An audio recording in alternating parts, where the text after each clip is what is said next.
You ask Tiger to solve. This deals with linear equations with one unknown. The final result is c equals -30. Let's solve it step by step. Simplify the expression. Simplify the fraction. Group like terms.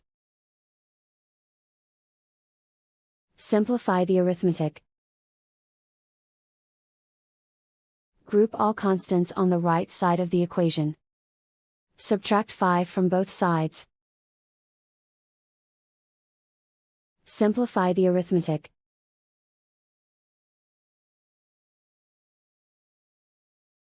Isolate the c. Multiply both sides by inverse fraction 6/1.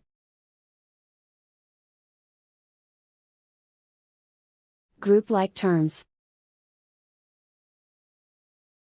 Multiply the coefficients. Simplify the fraction. Simplify the arithmetic. And so the final result is c equals -30.